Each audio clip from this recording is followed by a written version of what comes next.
બાપભાઈ, અમારે દાદા, સાથે જ સરપંચ શ્રી, માલધારી સમાજના આગેવાન ભાઈ સગરામભાઈ, અહીંયા ઠાકોર સમાજના આગેવાન પ્રેમજીભાઈ, વહાણભાઈ, ભુવાજી સહિત અહીંયા મોટી સંખ્યામાં તમામ સમાજના આગેવાનો, આહિર સમાજના આગેવાન, ક્ષત્રિય સમાજના આગેવાનો, કોળી ઠાકોર સમાજના આગેવાનો, તમામ ધર્મના, તમામ જ્ઞાતિના મોટી સંખ્યામાં જ્યારે માતાઓ બહેનો પણ અહીંયા ઉપસ્થિત છે, ત્યારે એક વાત ચોક્કસથી કહીશ કે જ્યારે જ્યારે પણ જસદણની ભૂમિ પર આવ્યો છું ત્યારે ત્યારે વાઇબ્રેશન કંઈક અલગ આવ્યા છે.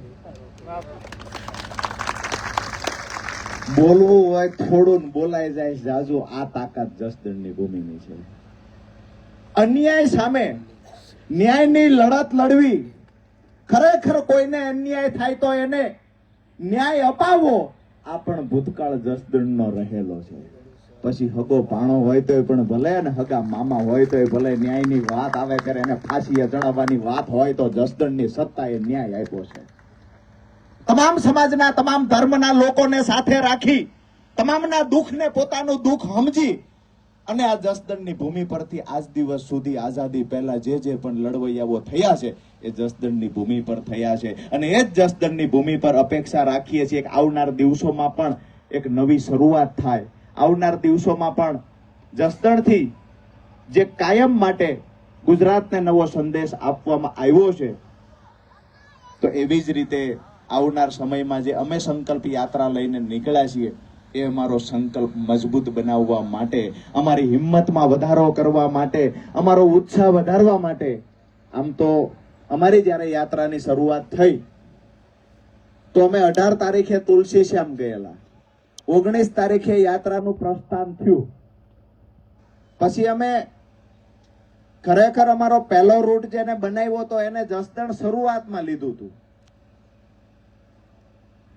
મેં રૂટ બદલ્યો અને જસદણ વળતા લીધું. મને બીજાએ પૂછ્યું અમારી ટીમે કે જસદણ વળતા શું કામ?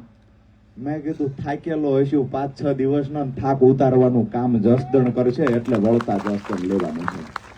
અહીંયા મારી માતાઓ બહેનોનો જે ઉત્સાહ જોઉં છું તે દિવસે આજે ભગવાન માતાજીની સાક્ષીએ એક વાત સહજ ભાવે સ્વીકારું છું, અંદર આત્મામાંથી એક અવાજ નીકળે છે, એ સ્વીકારું છું કે અમારી માતાઓ બહેનોને ઘરે જે પ્રસંગ આવે અને પ્રસંગ સમયે દીકરાની વવારુને હોનું ચડાવવા માટે એમના કાનમાંથી હોનું ઉતારવું પડે, તરોટીયું ઉતારવી પડે, માથાનો ચાંદલો હોય તો ઉતારવો પડે, હાથની હોનાની બંગડીઓ હોય તો ઉતારીને દીકરીને અને દીકરાની વહુને ચડાવવી પડે છે ને. એ પીડા હું લઈને નીકળ્યો છું ને એને સમર્થન આપવા આજે અમારી માતાઓ બહેનો ઉપસ્થિત છે. અને જ્યારે જ્યારે પણ ઇતિહાસ એનો સાક્ષી રહ્યો છે કે જ્યારે જ્યારે પણ માતાઓ બહેનોએ મોરચો સંભાળ્યો છે ને એમાં કાયમ જીત જ થઈ છે. આ ઇતિહાસ છે એનો સાક્ષી. ખરેખર અમૃતભાઈએ મને રજૂ કરી દીધો, મને બોલવાનું કીધું. સામે આવડી મોટી સંખ્યામાં ખેડૂતો ને આવડી મોટી સંખ્યામાં માતાઓ બહેનો હતા એટલે હું બોલવા તો ઉભો થયો, પણ મારી પહેલાના હજુ એક વક્તા હતા જે ખરેખર ખૂબ મહત્વની વાત બાપભાઈ હાંડા કરશે. અને એ પણ મારી વાત પૂરી થયા પછી અમે એવું કરતા હોય પછી ખાલી આભાર વિધિ હોય. મેં નક્કી કર્યું મને ઉભરા આવે પહેલા મને બોલી લેવાય દો, બાપભાઈ પછી બોલશે. આજે આપણા વિસ્તારના પ્રશ્ન ઘણા બધા છે, પણ આપણી આસ્થા ક્યાં જોડાયેલી છે, આપણી અંદર હિંમત કોણ આપે છે? તો ભૂતકાળ છે. જ્યારે જ્યારે પણ થાક લાગ્યો છે ત્યારે માવડિયું છે જેને આપણને હિંમત આપી છે. જાહલની વારે જ્યારે નવગણ ચડ્યો હતો ત્યારે એને કીધું હતું કે મોયલા ડાબે સબસબિયાન વાહે ધૂળની ડમરી ઉડે સમજ્યક માં ભેળી છે. આજે હું દાવા સાથે કહું છું કે રાજુ કરપડા કોઈ પાર્ટીનું બેનર લઈને નથી નીકળ્યો. રાજુ કરપડા નીકળ્યો જ્યારે યાત્રા નક્કી કરી ત્યારે કેવી રીતે થશે એ મને પોતાને ખબર નહોતી. 18 તારીખથી નીકળેલી યાત્રા આજે જસદણ પહોંચી છે. એક પણ દિવસ એવું બન્યું નથી કે યાત્રામાં નિષ્ફળતા મળી હોય. એક દિવસ એવું નથી બન્યું કે મને થાક લાગીને એવું થયું કે હવે અહીંથી ભાગી જાવ. ખરેખર તો વાત એ છે કે દિવસે ને દિવસે અમારા ખેડૂતોનો પ્રેમ વધતો જાય છે, માતાઓ બહેનોનો પ્રેમ વધતો જાય છે અને આપ સૌના આશીર્વાદ થકી રાજુ કરપડાની લડાઈ મજબૂત બનતી જાય છે.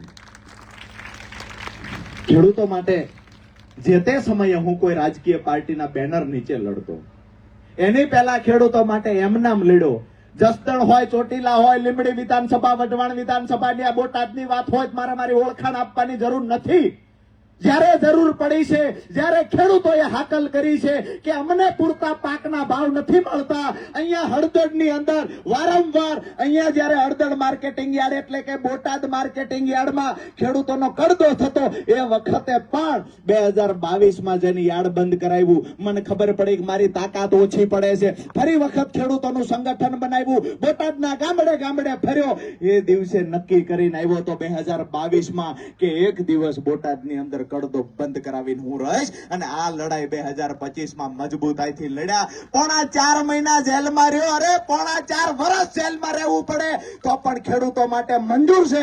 પણ રાજુ કરપડા અને ખેડૂતોની વચ્ચે કોઈ દિવાલ ઊભી કરવાના પ્રયત્ન કરે, રાજુ કરપડાને બદનામ કરવાના પ્રયત્ન કરે તો એવી પાર્ટીને લાત મારીને મારા ખેડૂતોના ખોળામાં પાછું માથું મૂકીને બેઠો છું કે હું તમારા સહારે ફરી આવ્યો છું. ભરોસો એ છે અને આ ભરોસા થકી જ આજે જ્યારે અમે જસદણની અંદર આયોજન કરતા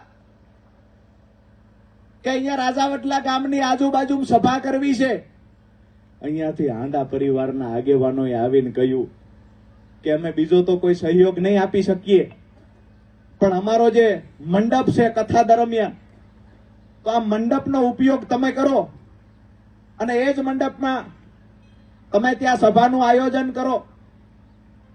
અમે બેનરો, પોસ્ટરો અહીંની લોકલ ટીમે છપાવ્યા, અહીંયા ખૂબ સરસ મજાનું આયોજન થયું અને આજે હાંડા પરિવાર રાજુ કરપડાને સાંભળવા માટે, એક ખેડૂતના દીકરાને સાંભળવા માટે હજારોની સંખ્યામાં અહીંયા ઉમટી પડ્યા. સાથે જ આજુબાજુના વિસ્તારમાંથી તમામ જ્ઞાતિના ખેડૂતો આવી ગયા છે.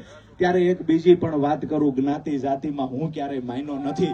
હું હંમેશા એવું કહું કે તમામ ખેડૂત મારા છે, ખેડૂત છે એ મારો પરિવાર છે અને ખેડૂત માટે લડવું એ મારું કર્મ છે. આ વાત હું કાયમ કરું છું. એક વાત આજે ખોડિયાર માની સાક્ષીએ કહી દઉં છું, સ્વીકારું છું કે કોળી સમાજનું જે રાજુ ઉપર ઋણ છે ને, આ ઋણમાંથી રાજુની પેઢીમાં કોઈ મુક્ત નથી થતું.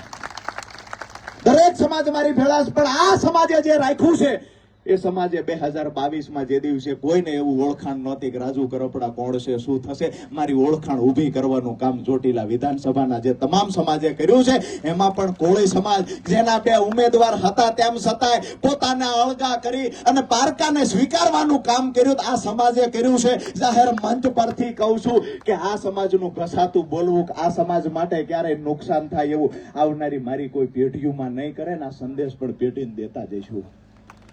વિષય એ છે કે સપનું પણ મેં જોયું છે કે આઝાદીના 78 વર્ષ પછી પણ સૌથી વધારે દુખી કોણ છે? તમામ જ્ઞાતિના દુખી લોકો છે, તમામ જ્ઞાતિના ખેડૂતો દુખી છે. એ ખેડૂતો દુખી છે, દેણામાં છે. તમામ માતાઓ બહેનો પોતાના બાળપણથી લઈ પરિસ્થિતિનું નિર્માણ એવું થયું છે કે ગામમાં નિશાળ હોય ત્યાં સુધી ભણતર ભણાવે, જ્યારે ગામમાં 8 ચોપડી સુધીની નિહાળ હોય, 8 ચોપડી ભણાવ્યા પછી આપણા દીકરીઓને ભણવા બહાર મોકલતા નથી. ગામની અંદર સારી વ્યવસ્થા નથી.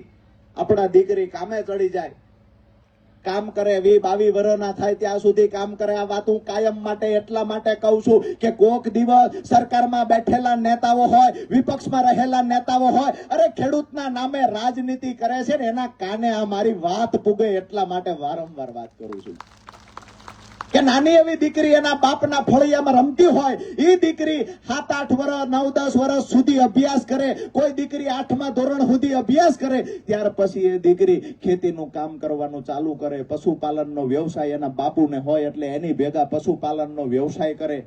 દીકરી 22-23 વર્ષની થાય ત્યાં સુધી બાપના ઘરે કામ કરે, બાપના ખેતરમાં કામ કરે. દીકરીને હારે વળાવવામાં આવે ત્યાર પછી ત્યાં જઈને સાસરીમાં જઈને પણ દીકરી કામ કરે, ખેતરના કામ, ઘરના કામ, રાત દિવસ મહેનત કરે, કાળી મજૂરી કરે. એમની જયારે 40-45 વર્ષની ઉંમર થાય અને એના ઘરે જયારે દીકરી કે દીકરો હોય ને એના લગ્નનો ઢોલ વગાડવાનો હોય ને એ દિવસે એનું ગરાણું ગીરવે મુકાય છે ને આ પીડા રાજુ કરપડા લઈને નીકળ્યો છે ને આવનાર દિવસોમાં એમાંથી બહાર કાઢવાના છે. આપણે બધા વાતો કરીએ છીએ, ખૂબ સારી વાત છે અને હું કાયમ કહું છું, દુઃખ નહીં લગાડતા. અહીંયા બેઠેલા છીએ બધા મળદ મુસાળા છીએ, બધા હિંમત વાળા છીએ, પણ આ માવડિયું ઘરે આપણી લાજ રાખીને બેઠી છે ને એટલા માટે અહીંયા મૂછે આટી ચડાવીને બેઠી શકીએ છીએ. ખુલ્લી વાત એ છે કે આપણા ઘરની પરિસ્થિતિ ગમે એવી હોય, ઘરની આબરૂ રાખવી એ કામ માતાઓ બહેનોનું છે અને આપણા વિસ્તારના માતાઓ બહેનો એની ફરજ ક્યારેય ચૂક્યા નથી ને એટલા માટે આપણે સાથી કાઢીને હાલી શકીએ છીએ. આ વિસ્તારમાં જે આજે ખેડૂત સંકલ્પ યાત્રા પહોંચી છે, તો આશય શું હતો આપણો એના પર વાત કરીએ કે ખેડૂતોને દેણામાંથી બહાર કાઢવા જોઈએ, ખેડૂતના ખેતર સુધી સિંચાઈનું પાણી પહોંચવું જોઈએ, ખેડૂતના ઘરે પ્રસંગ આવે ખેડૂતે બાર વ્યાજે પૈસા ન લેવા પડે, ખેડૂત સંગઠિત બનીને સમૃદ્ધિ તરફ જાય. આ સપના તો જોયા મેં, પણ આ સપનું પૂરું કરવા શું કરવું? હું કોઈ રાજકીય પાર્ટીમાં જોડાયો, મન થયું કે ત્યાંથી મને મદદ મળશે અને ખેડૂતોની લડાઈને મજબૂત બનાવીશ. પણ જયારે લડતા લડતા ગયા ત્યારે ખબર પડી કે રાજકીય પાર્ટીઓ માત્ર ખેડૂતનો વોટ બેંક તરીકે ઉપયોગ કરે છે અને રાજુ કરપડાને ક્યારેય મંજૂર નથી કે અમારા ખેડૂતોનો કોઈ ઉપયોગ કરી જાય. આવનાર દિવસોમાં મેં પહેલા પણ કહ્યું છે કે કોઈ ખેડૂતોનો ઉપયોગ કરીને રાજકીય નેતા બને, અને હું રાજકીય નેતા હતો ત્યાંથી પાછો આવ્યો છું, મારા ખેડૂતોની વચ્ચે આવ્યો કે આવી નેતાગીરી મારે ક્યારેય નથી કરવી. કોઈ એવું કે તમે હવે ધારાસભ્ય બની જવાના હતા, શું કામ આ નિર્ણય લીધો?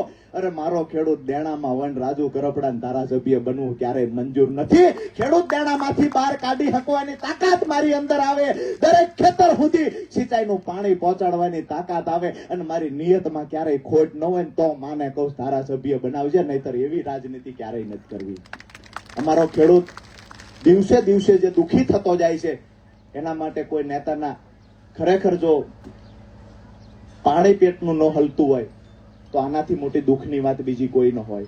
પછી સત્તા પક્ષની વાત હોય તો પણ ભલે ખુલ્લીને કહીએ છીએ કે સત્તા પક્ષ દ્વારા પણ ખેડૂતોને સિંચાઈના પાણીની વ્યવસ્થામાં ક્યાંક ને ક્યાંક અભાવ રહ્યો છે. ખરેખર જે મજબૂતાઈથી લડાઈ લડવાની હોય તો વિપક્ષે માત્ર ને માત્ર રાજકીય રજૂઆતો કરી, સત્તા પક્ષે વિપક્ષની રજૂઆત સમજીને ખેડૂતોની વેદના ન સમજી શક્યા. ત્યારે અમને એવું લાગ્યું છે કે બિન રાજકીય રીતે મેદાનમાં ઉતરીએ અને સત્તા પક્ષ ને વિપક્ષની જે લડાઈ છે એમાંથી બહાર નીકળી આપણા ખેડૂતોની લડાઈ મજબૂત બનાવીએ. કોઈ એવું કહેતા હોય કે રાજુ કરપડા ભાજપ સામે નથી બોલતો, એને પણ કહીએ છીએ અમારું એકવાર સંગઠન મજબૂત બની જવા દો. એ જ રાજુ કરપડા છે જે બોટાદમાં હતો. આવનાર સમયમાં એ જ રાજુ કરપડા છે. જસદણ વિધાનસભાની અંદર, ચોટીલા વિધાનસભાની અંદર સૌથી વધારે કયો સમાજ છે જે ખેડૂત હોય?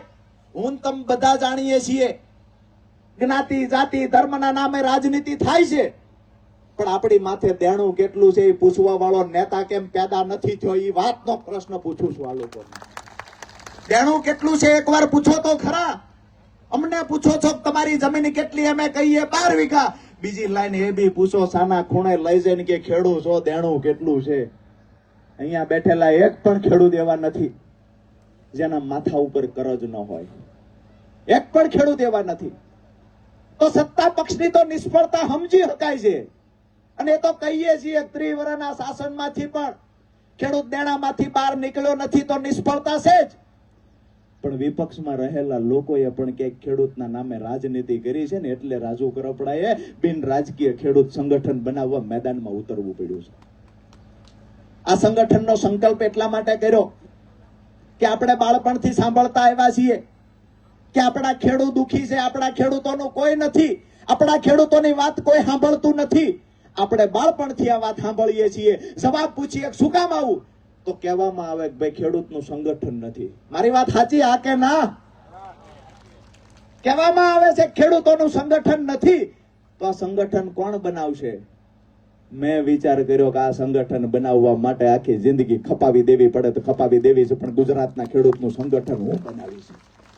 અને આ સંકલ્પ સાથે તુલસી શ્યામ એટલે કે ગીરના જંગલની મધ્યની અંદર તુલસી શ્યામ સુંદર શ્યામના દર્શન કરી, રૂખમણીજીના દર્શન કરી અને ત્યાંથી પ્રતિજ્ઞા લીધી છે કે આવનાર દિવસોમાં સૌરાષ્ટ્રના ગામડે ગામડે ફરીશ ને મારા ખેડૂતોનું મજબૂત સંગઠન બનાવીશ. ખેડૂતોને દેણામાંથી બહાર કાઢવા માટે આવનાર સમયમાં લડાઈ લડશું. સિંચાઈના પાણી માટેની લડાઈ લડીશું. ખેડૂતને પૂરતો ભાવ મળે પાકનો એના માટેની લડાઈ લડીશું. અને જે લોકો ખેડૂતના નામે રાજનીતિ કરતા હોય, પછી ભાજપના હોય તોય ભલે, કોંગ્રેસના હોય તોય ભલે, અને હાવણા વાળા હોય તોય ભલે, તમામને ઉજાગર કરવાનું કામ આપણે કરીશું.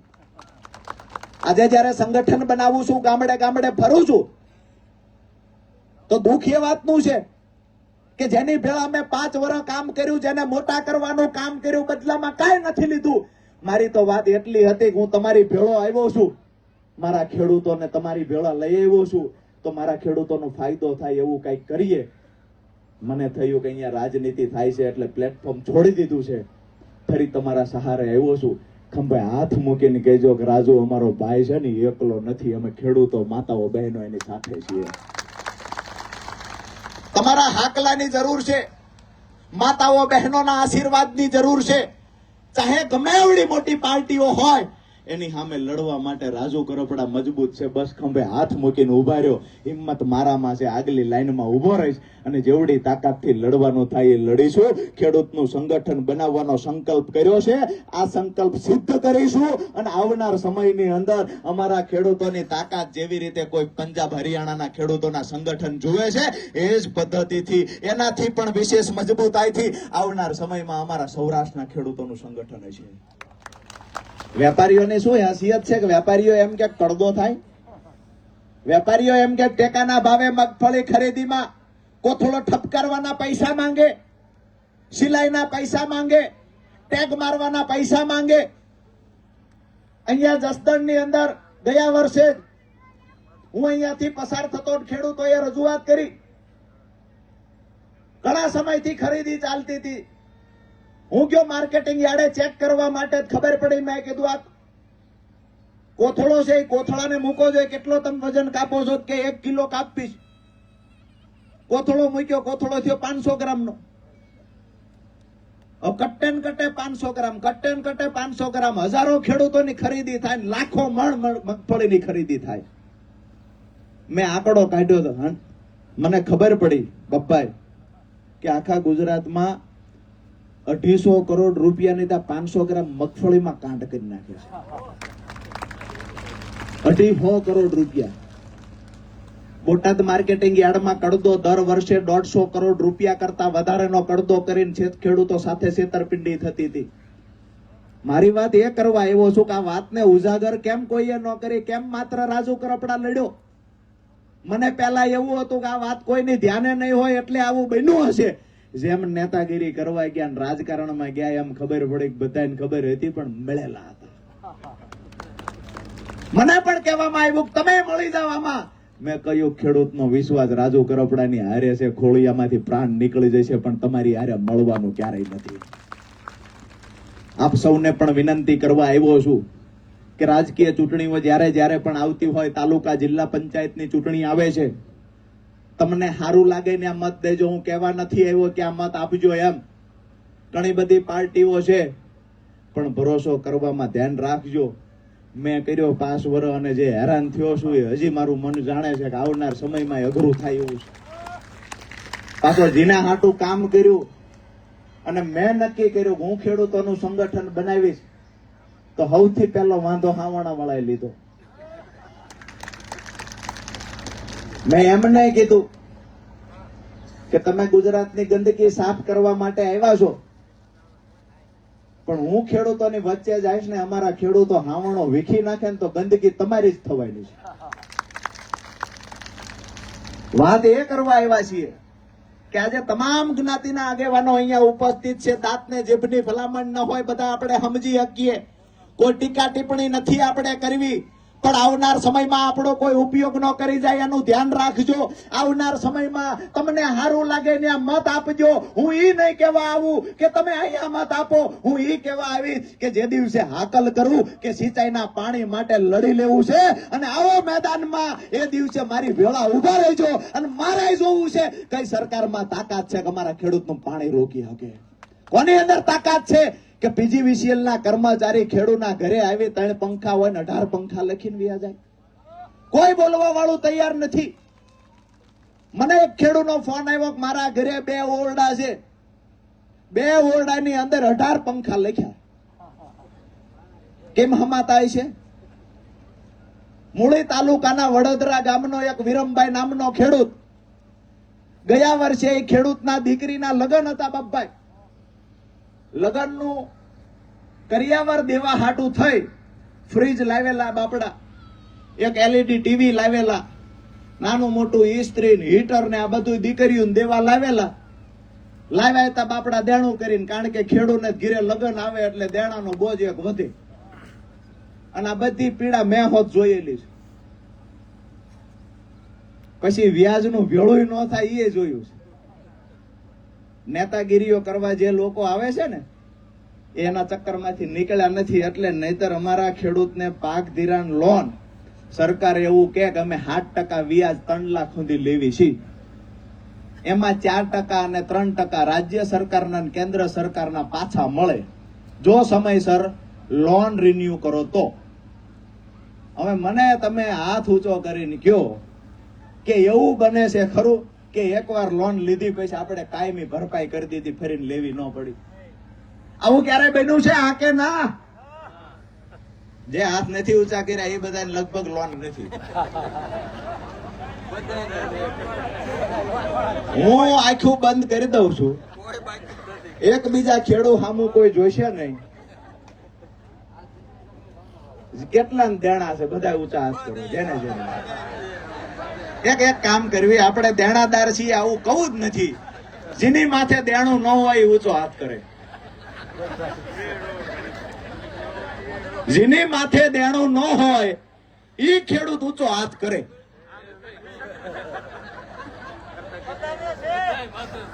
મુદ્દો એ છે કે જો એ પ્રશ્ન પૂછવામાં આવે કે જેની માથે દેણું ન હોય ઊંચો હાથ કરે ને તો રાજુ કરપડાનો હાથે ઊંચો થતો નથી. હમણાં 2 દી પહેલા તો એક પત્રકાર જીવરાજભાઈ અમારી વિસાવદર સભા હતા કે રાજુ કરપડા ઇનોવામાં આવ્યો, એને જ પૂછતા કેટલા હપ્તા ખડી ગયા હતા.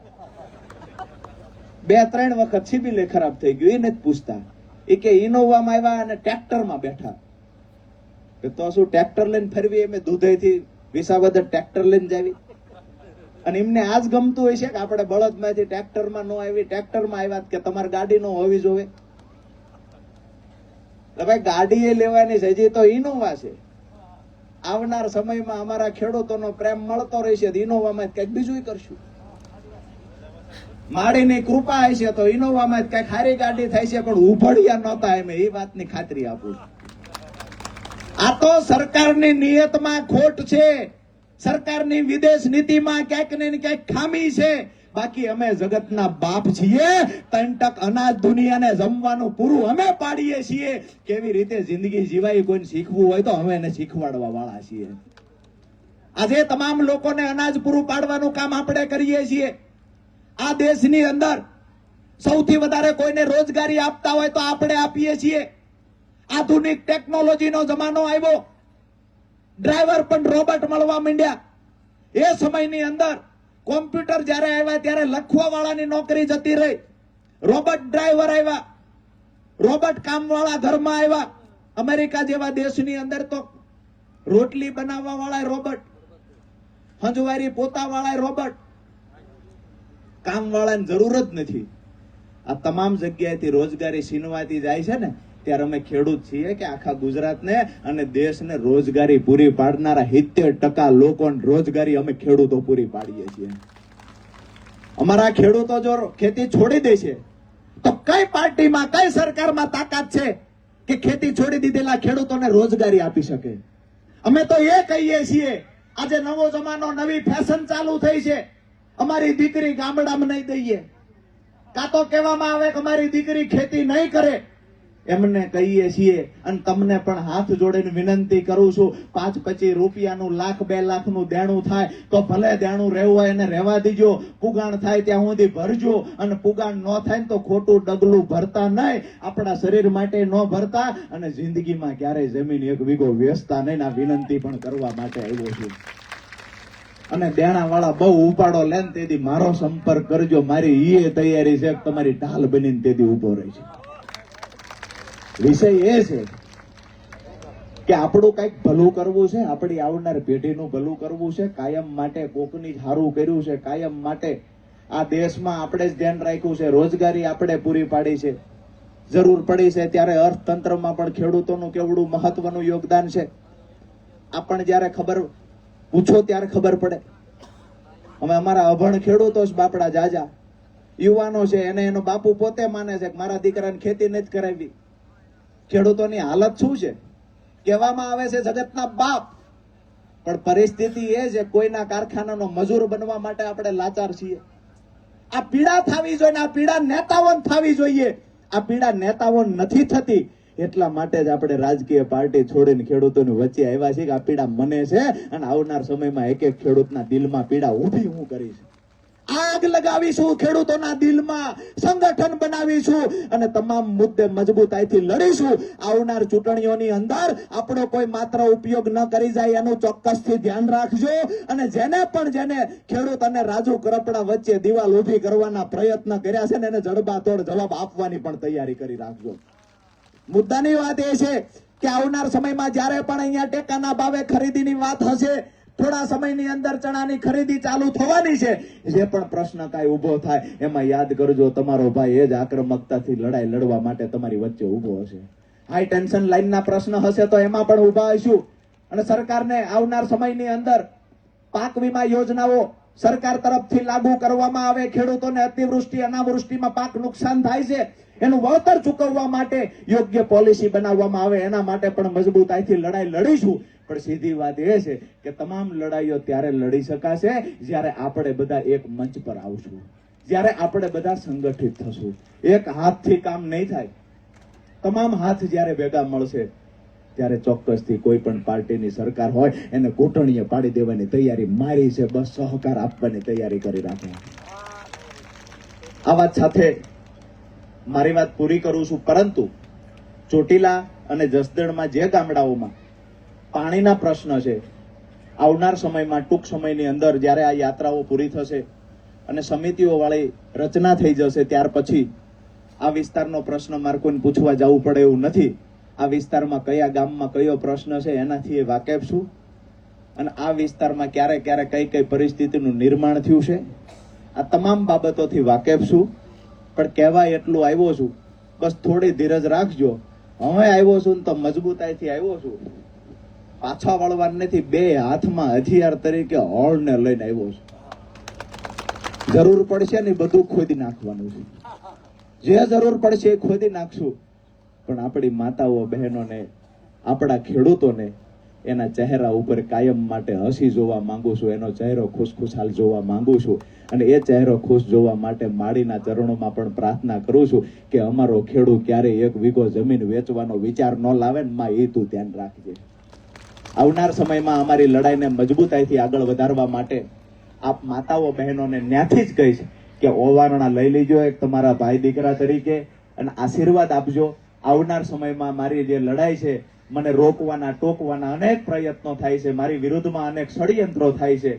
બસ હું તો આશીર્વાદ લેવા માટે આવ્યો છું કે જેવી રીતે નવઘણને કહ્યું હતું કે જા હું પાલે બેઠી છું, મોયલા ડાબે દરિયાની અંદર ઘોડો નાખ, મોયલા ડાબે સબસબિયાન વાહે ધૂળની ડમરી ઉઠશે. હું તમને કહેવા માટે આવ્યો છું, મને આશીર્વાદ આપો, મારામાં બધી તાકાત વધારો થાય અને આવનાર સમયમાં તમારા આશીર્વાદ થકી મજબૂતાઈથી લડાઈ લડું, મારા ખેડૂતોનું સંગઠન બનાવી ખેડૂતને સમૃદ્ધિ તરફ લઈ જાવ.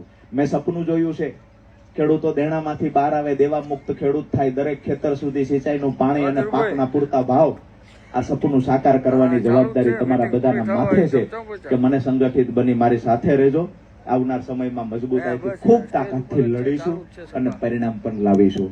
સંગઠન બનાવી સાથે રહેવાની જવાબદારી તમારી છે. નાક દબાવીને મોઢું કેમ ખોલાવવું એ હું શીખેલો છું.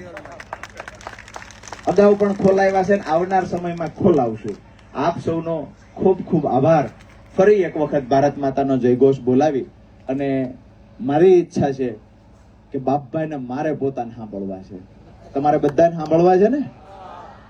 તો બે હાથ ઊંચા કરી, મુઠ્ઠી બંધ કરી અને આશીર્વાદ રૂપી ભારત માતાનો જયઘોષ બોલાવો કે તાકાત જગતના બાપની એ જય ઘોષમાં દેખાવી જોઈએ. બોલો ભારત માતા કી જય. જવાન જય જવાન જય મા ખોડિયાર. આપ સૌનો ખૂબ ખૂબ ખૂબ ખૂબ આભાર. વૈષ્ણવજન તો તેને કહીએ જે પીડ પરાઈ જાના.